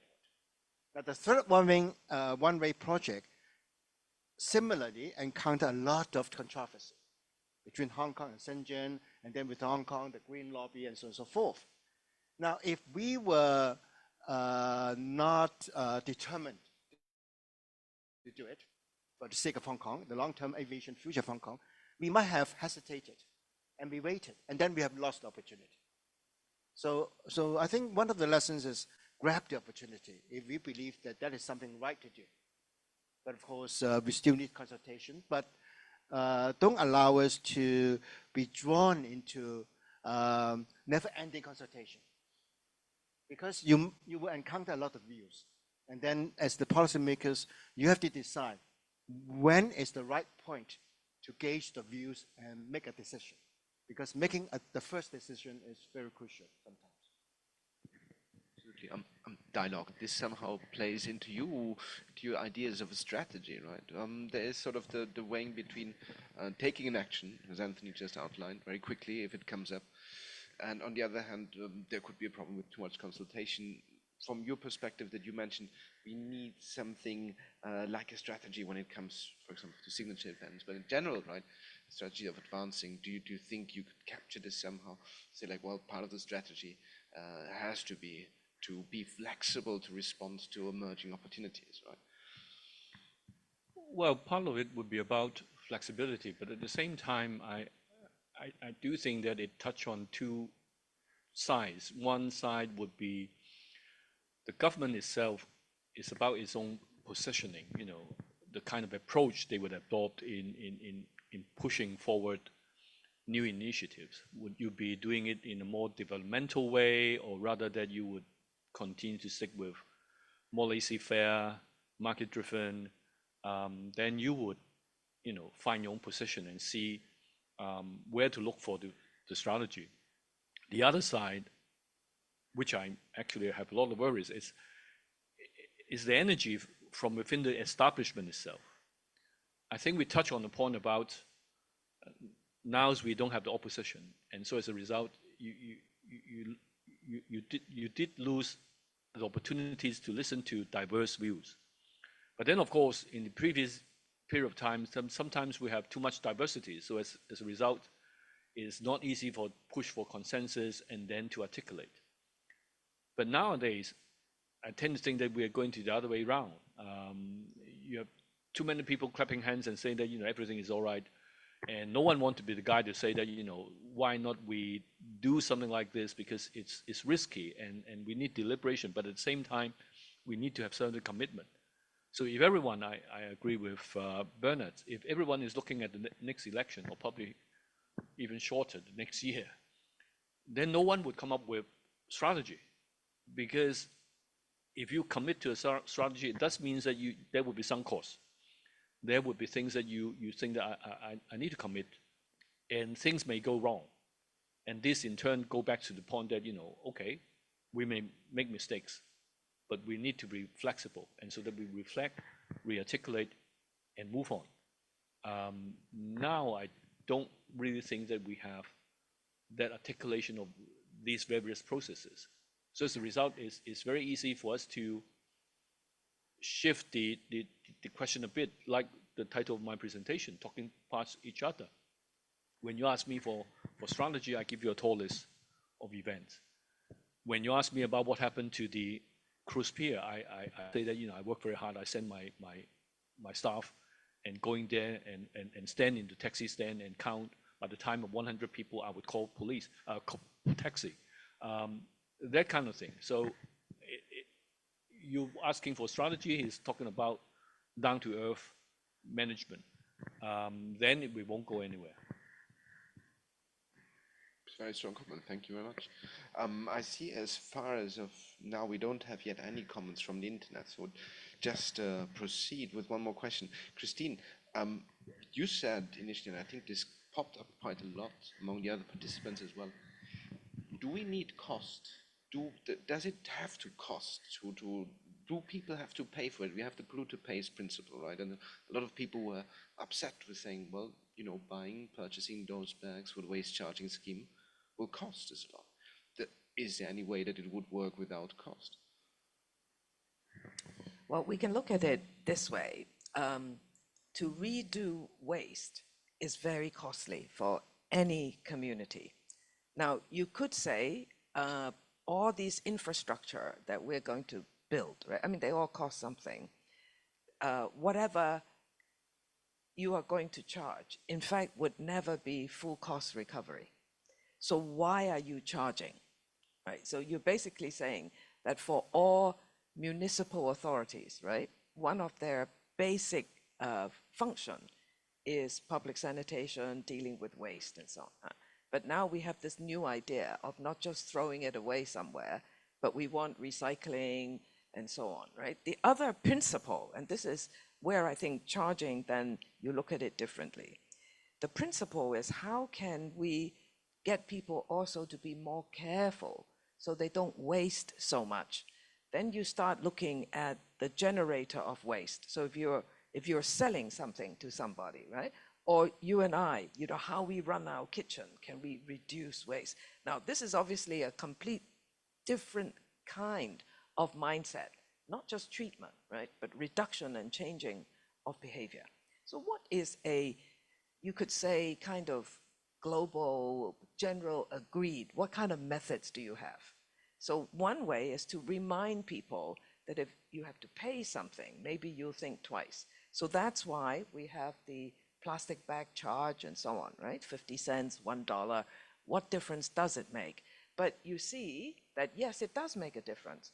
So the waste charging is to use that principle to persuade people that every time you have to think a little bit. So the idea is you have to do quite a lot before you just throw everything into one bag and somebody takes it away. And the person who takes it away, you're just paying them to take it away.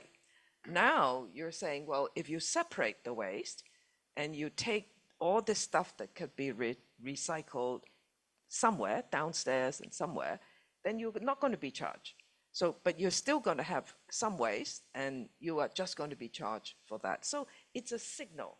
And I think public education is really important, and I agree with Tai-lok.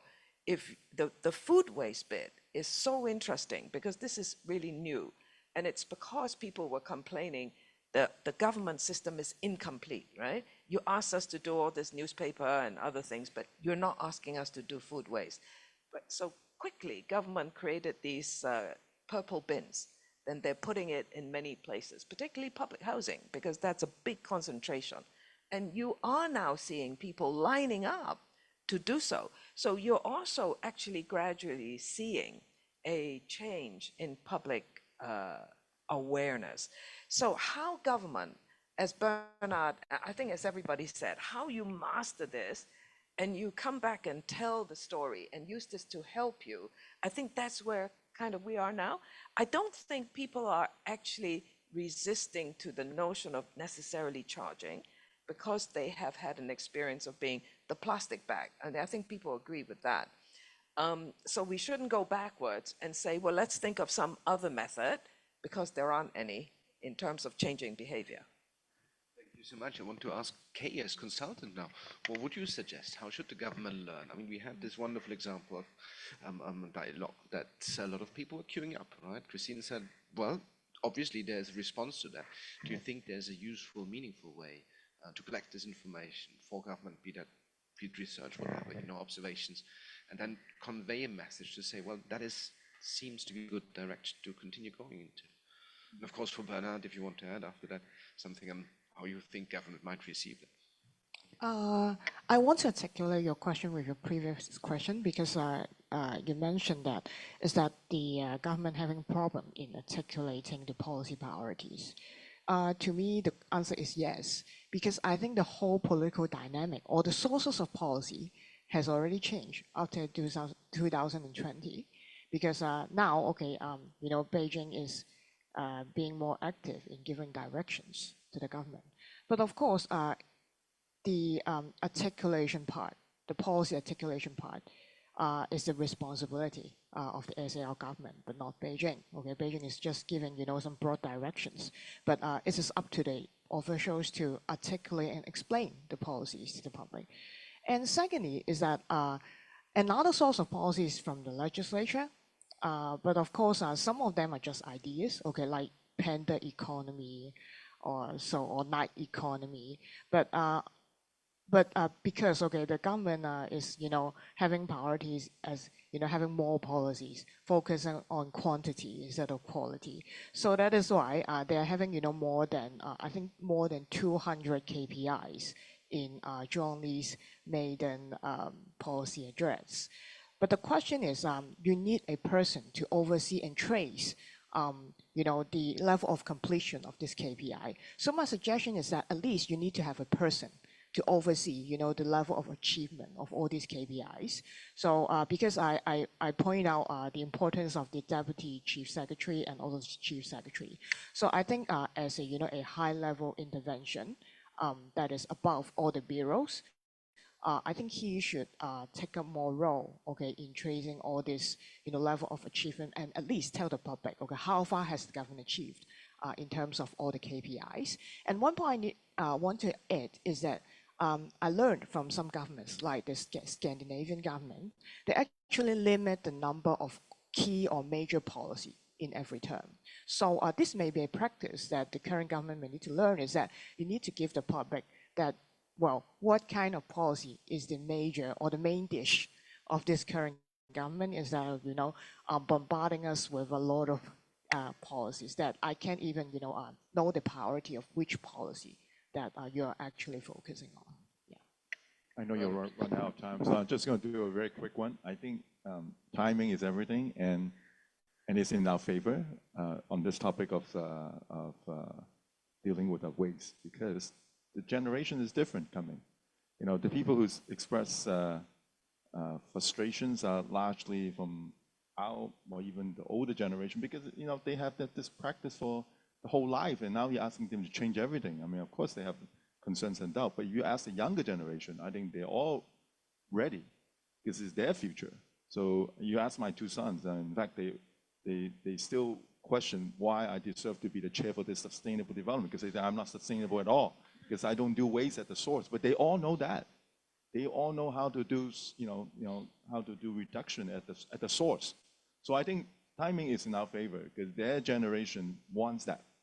So it's a question is the right timing to push it. So I think I'm very hopeful. I really think that this is it's a global issue that everyone has to deal with. I think we're coming to a close. Tai-lok, do you want to add some words?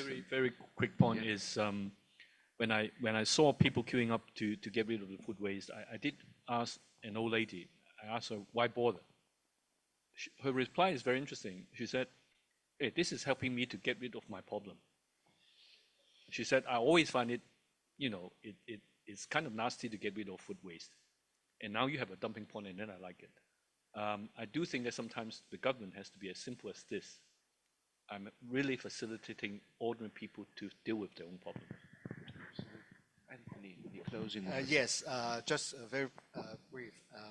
Some lessons that we can learn from this conversation. First, targets are important for policy, but targets are just the beginning of a process of change, if the ultimate purpose is change. And particularly in terms of behavioral change, because a lot of public policy deals with behavioral change of the community, you cannot just issue the order. You have to persuade. So that's why the art of articulation is so important. You put yourself on the other side and convince them that this is something doable and worth doing. So the worth doing part is the whether you are high something enough, this is an ideal, but then you have to be practical as well, doable. So the solid waste lesson is that maybe the public was a bit confused about how to do it and whether it's doable. I think that is important. And the hope, setting targets, I think is important, because you cannot dispute the importance, importance of a target for doing anything. But public policy process is not just a linear process, that you have an objective and then you have got the money and then you have the result. It's not as simple as that, because the results depend very much on the community, how they react to what you required them to. But by and large, in my view, the Hong Kong people are very compliant. Let me just quote you an example. Over a decade ago, we legislated that smoking in public is not allowed. Now, within public housing estates, there are designated squares on the ground within the public space where people can smoke. Now, at that time, I wasn't in the government yet. So I was on the housing authority. We visited a particular public housing estate. And the management told us that there are elderly people who would like to protest against such a ban on smoking in public. So we went there to receive the petition. And you know what was the case? They were standing within the square, protesting against the law banning public smoking. So that is the law-abiding part of Hong Kong people. Now, if you have the legislation, by and large, they comply with it. But whether they are convinced is a separate matter. Of course, for politicians, for public policymakers, you want people to be convinced. It's not just the law requiring them to do something. Behavioral change is more complicated than that. Thank you very much. Thank you very much. I think this was a... Oh, yeah, we've got a question from the floor. This.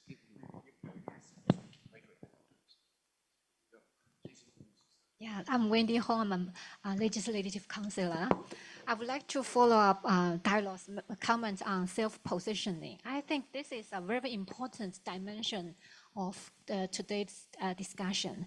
I believe our current government position ourselves as we are now in a transitional period, and the current government is a transitional government.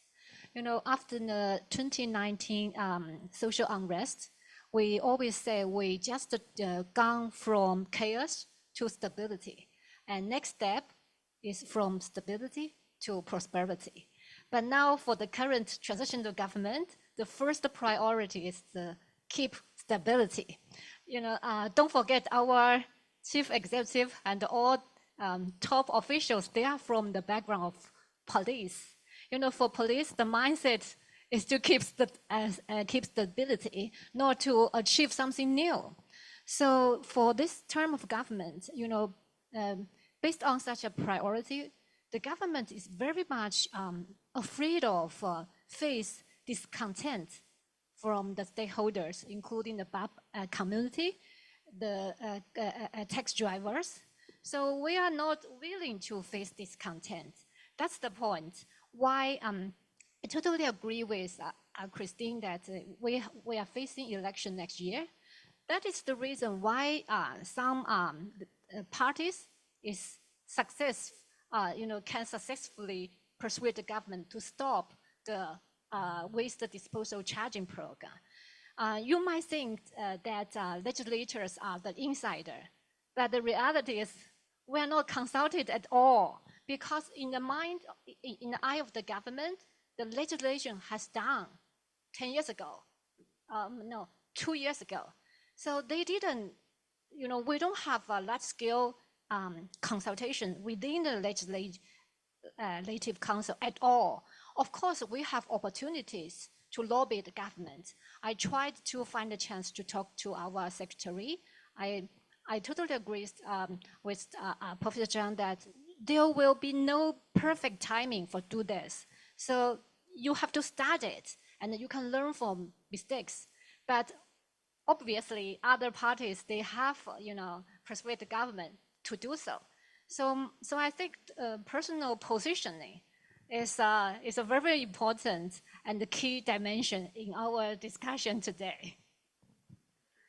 Thank you so much. It was a really very insightful comment.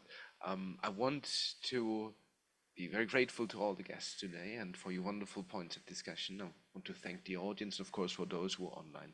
Thank you for your interest. I wish you a wonderful weekend. All the best. See you.